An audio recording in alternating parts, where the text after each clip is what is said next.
Hi, good people. I came across this video of a young content creator who was fresh from high school and decided to move to LA. Little did they know, when they found apartments and all that, somebody was watching them, their every move. So someone approached them and invited them to this prestigious party. Being young and excited of a new life after high school, they were so excited of this new party invitation. Watch this video.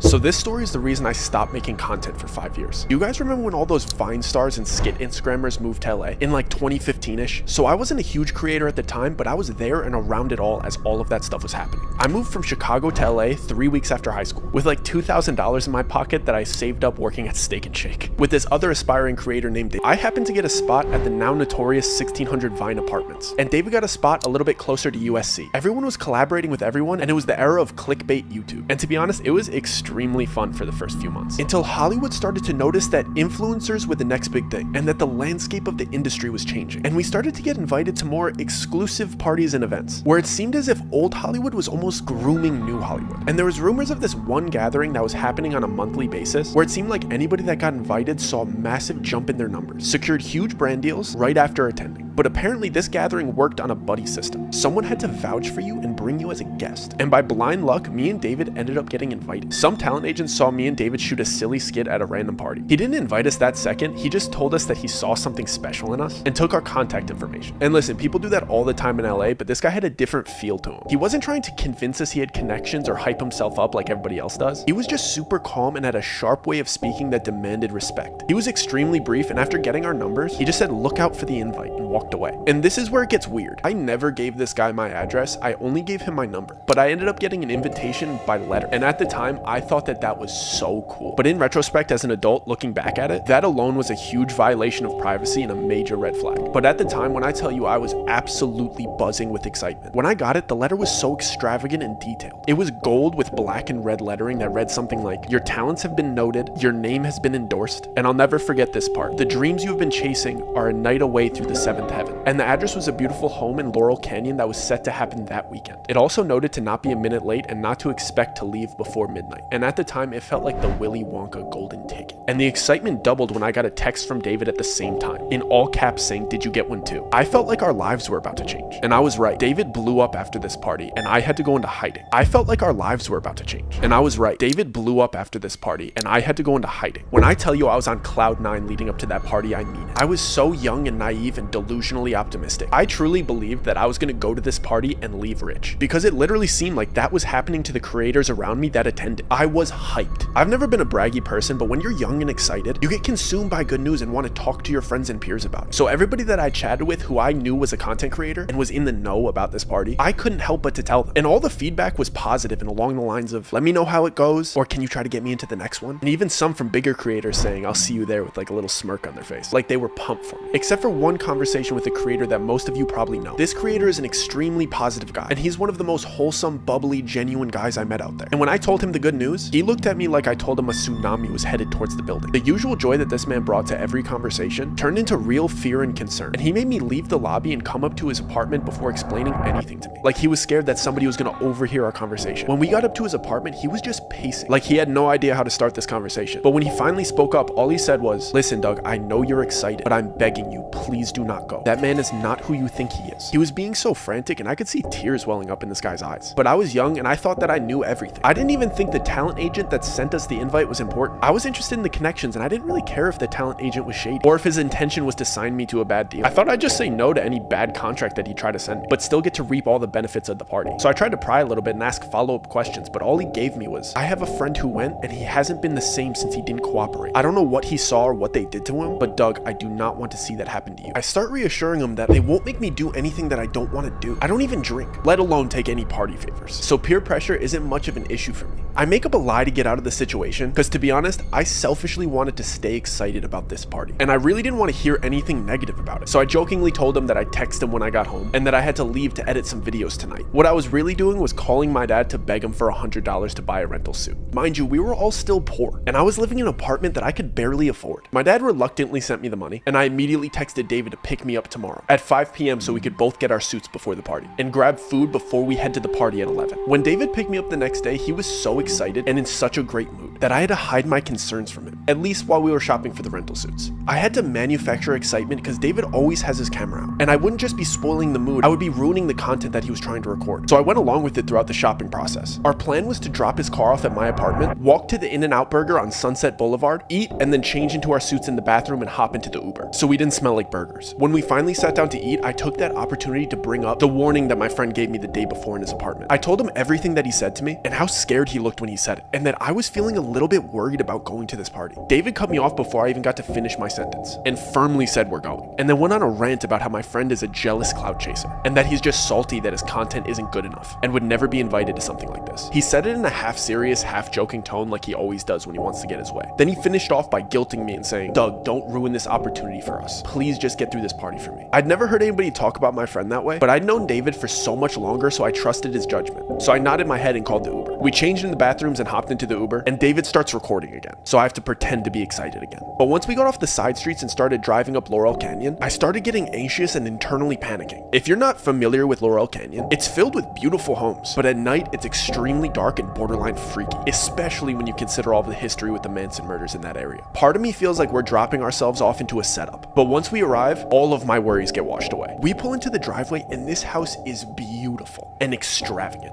and everyone waiting in line to walk in is smiling and laughing and friendly. So I get excited again. At the door, they take our phones and have us sign an NDA, which isn't uncommon in house parties like this in LA. And they give us a mask and a name tag with funny aliases. My mask looked like a bear and David's looked like a bird. My alias was Stardust, which David got a crack out of, and his was Banshee. We enter what you could call like the lobby of the house, and as we're walking in, the apparent host of the party starts giving a speech. This man is very eccentric and outspoken, and he's got the cadence of a late night show host, and I spot the agent that invited us standing right behind him. The speech was basically just encouraging everybody to have fun and explaining the itinerary of the night. Apparently this was a themed room party, and all of the guests were instructed to move to the next room whenever the grandfather clock chimed. He wrapped up his speech with some cheeky joke, and then one line that still irks me to this day. He said, "Have fun now, our descent starts at midnight." I tried to give David the eyes that I didn't like where this party was going. This type of behavior from people that I saw as adults made me extremely uncomfortable. The moment the host wrapped up his speech, a couple of workers came out of the doorway. They were holding a couple sets of long poles. All of a sudden, music started playing and everybody seemed like they knew what was going on. So I just went along with it. So I guess these parties start off with a big game of limbo. It's funny seeing people dressed so nicely playing a silly child's game, but it's even weirder seeing A-list celebrities being so excited to play. Because everybody had masks on, but when somebody that you grew up watching in movies walks by you with a quarter of their face covered, you still know it's them. I was amazed with how inviting and willing to introduce themselves these people were. I was expecting at least an undertone of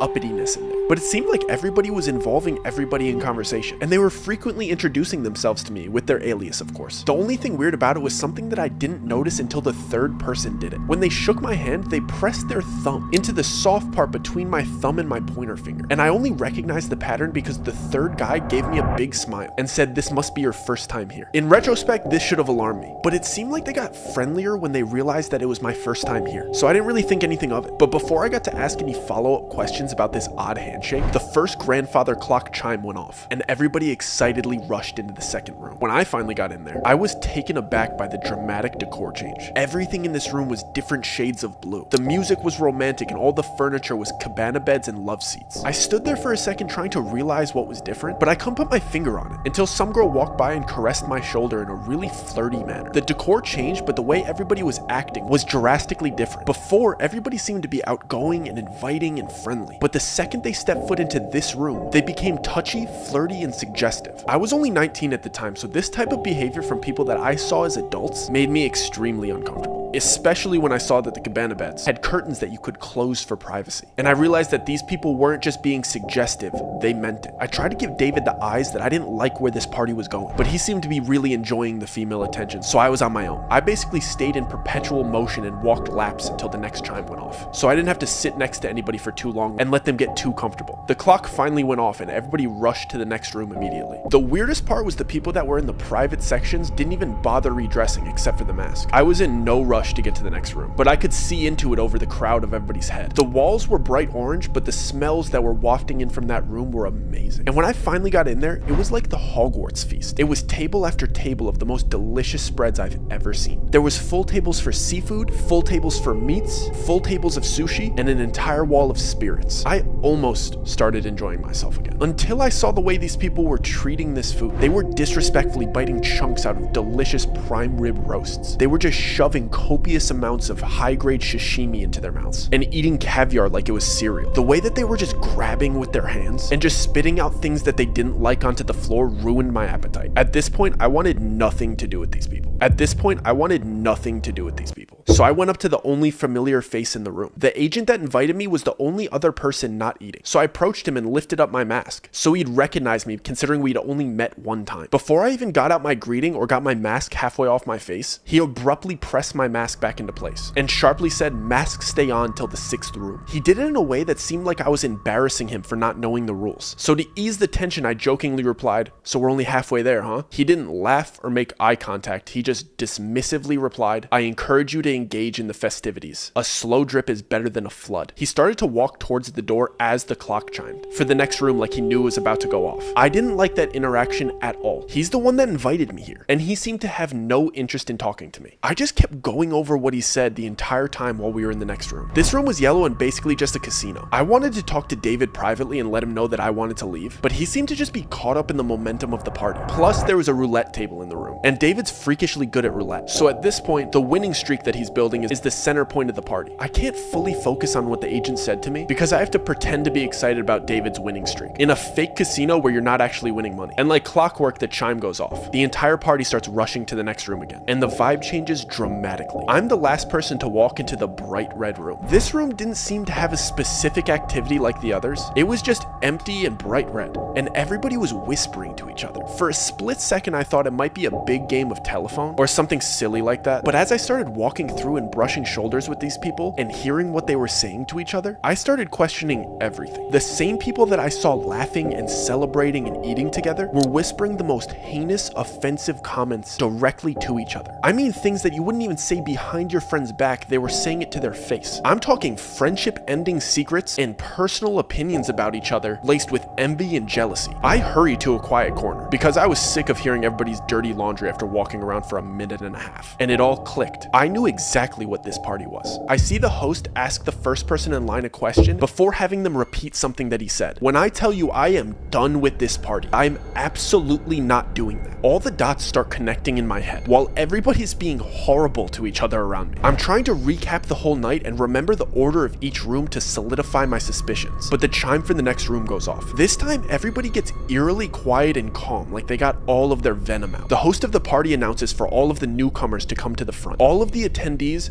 form a single file line in front of the next room's door. There's about 10 other newcomers in front of me and David, and the agent that invited us is standing to the left of the door, and the host of the party is standing to the right. The host has a pile of books on the table next to him. I see the host ask the first person in line a question and then grab a book based on his answer. He would present the book to the person and place a diamond-shaped metal symbol on top of it before having them repeat something that he said. Then he'd take their mask off and let them enter the next room. I couldn't make out exactly what he was doing until there was only 2 people ahead of me in line. The books were Bibles, Qurans, Torahs, and so on. He would ask the person, "And which one is yours?" Whichever they chose, he'd grab it and place the metal symbol on top of it. He'd have you put your hand on top of the metal symbol and then repeat, "I am my own God, I bow to nobody but myself." When I tell you I am done with this party, and I whip my head around and I tell David I am absolutely not doing that. David whispered back in a joking joking tone like he always does. Dude, it's just a party, who cares? I'll see you in the next room. And he skipped me in line to show me that he'd do it first to make me feel more comfortable. He went through with it and giggled his way into the next room. It was my turn, so I tried to play it cool and whisper to the host, do you mind if I skip this part? It's making me a little bit uncomfortable. I thought he'd subtly break character and reassure me that this is just a party theme and it's all good. Instead, he whispered back to me in a really kind tone, of course man, don't worry about it. Just take your mask off and turn around. I was relieved for about a split second, before the agent that invited me here grabbed my arm and started guiding me towards the exit. And I see that everybody that was behind me in line, staring at me straight-faced. I look back at the host and he's standing up and loudly shouts like he's starting a chant. The price was not paid. And then everybody in line that was staring at me chants in unison like they knew exactly what to do. Remove the profane. And they repeat it over and over until I'm through the exit door. The price was not paid.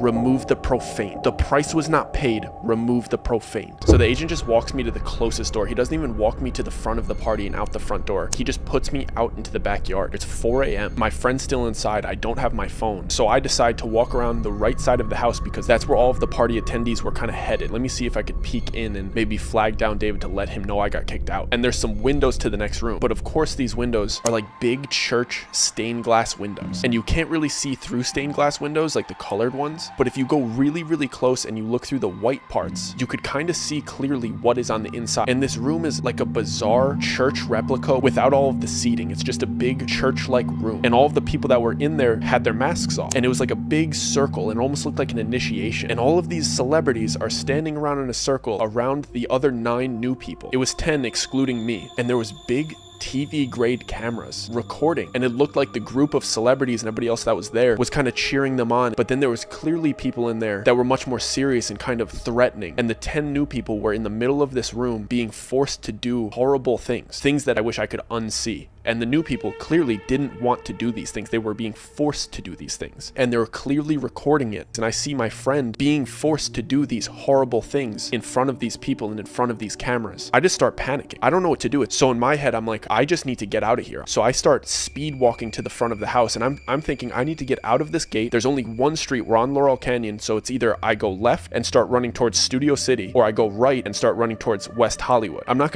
about to go knock on other people's doors. I'm just trying to get back to civilization. And I'm trying to remember if we're closer to Studio City or if we're closer to West Hollywood. I don't even know. As I get to the front of the house, one of the employees is standing there, and he's standing in front of a car and he has my phone. I'm not sure if he knows that I just saw everything, so I'm kind of standing there deer in headlights, but he just politely goes, here's your phone and here's your ride. Don't worry, the driver will take you home. So I take my phone and I sit in the car and I'm trying to gauge to see if this driver has any malicious intent, but he doesn't seem to. And within the first 3 minutes, I know that they don't think I saw anything. They were just getting my stuff prepared and my car prepared to take me home, because they're under the impression that I didn't see anything too bad, and I got kicked out before any horrible things started happening to people inside of this party. So I get in the car and I'm checking my phone. My phone was fully charged when I got here, so I don't know what they did, but my phone won't turn on. I have to sit through this 30-minute car ride. One of my best friends is back at this party getting mistreated and recorded doing horrible things, and I can't tell anybody. So I get through this 30-minute horrible suspense-filled car ride thinking about all of the people that were so nice to me inside of this party, and the whole intent of this party was to butter me up to get me to do these horrible things. And when I finally get back to my apartment, I run upstairs, I plug my phone into the charger, and the first texts that come through are from my friend Joe. And I completely forgot that my friend Joe was coming to visit me. He was coming on a little mini vacation, and I was going to play tour guide and show him around the city. So now I'm thinking I only have like 4.5 hours to sleep before I have to go pick up my friend from the airport, and I still don't know if my other friend is okay. So I'm blowing up David's phone because he's still at this party, but I set a timer so I get to the airport to pick up my other friend. So I barely get any sleep. I drive to LAX to go pick up Joe, and I drive him back to my apartment. And when I'm coming back into my apartment, David's in the lobby and he's talking to some other big creators, like bouncing video ideas. It's like 9:30, 10 a.m. at this point, so we're just kind of having coffee by the cafe and chatting. I tell Joe to go upstairs to my apartment and drop off his luggage, and I go ask David if I could talk to him really quick. I'm clearly very distressed, and he's being very jokey with me, and he doesn't seem like anything bad happened, and he's just kind of making fun of me for getting kicked out of the party. I'm just letting him talk for a little bit, and I finally tell him I was looking in through the next window. I saw what they made him do, and I was just asking him if he's okay. And the second I said that, he immediately switched on me, and he started damn near cussing me out and saying friendship ending things, and his eyes turned from happy and giddy to filled with almost fear and a little bit of betrayal. When he stormed off, he pulled out his phone and he was calling somebody as if he was like reporting something back to them. I immediately start freaking out. I assume that he's telling them that I saw what they did, and now I have my friend upstairs who thinks he's just on vacation when I just saw hyper successful rich people people doing unspeakable acts, and they have all of the resources to come after me. They know where I live, and David isn't even on my side because the dirt that they have on him now. I have to pretend that everything's okay to Joe because he flew all the way out here for a vacation, and I don't even really know how bad the situation is. I don't even know how to tell him about everything that happened the night before. And I promised Joe that we're gonna go to Runyon Canyon this morning, so he goes and changes into hiking gear, and I drive him over to Runyon Canyon. We do the hike for a few hours, and when we come back and I check my mail, there's another letter from these people, and I take it to the bathroom because I don't even want Joe to see it, and it's a screenshot of the surveillance footage of me looking in through the window, and a little handwritten note, just a reminder of the worst mistake you've ever made. Curiosity killed the cat. And I start freaking out. I know that David just betrayed me and told them that I saw, and now they have proof that I saw. Now I'm just a walking liability to them, and now they're threatening me, and that was the worst mistake that I've ever made, and insinuating that curiosity killed the cat. I'm the cat, but it's still not enough to tell Joe about what happened. So I just go on with this charade, and I'm just playing tourist, bringing my friend around the city, and the first day nothing happened. And to this day, I firmly believe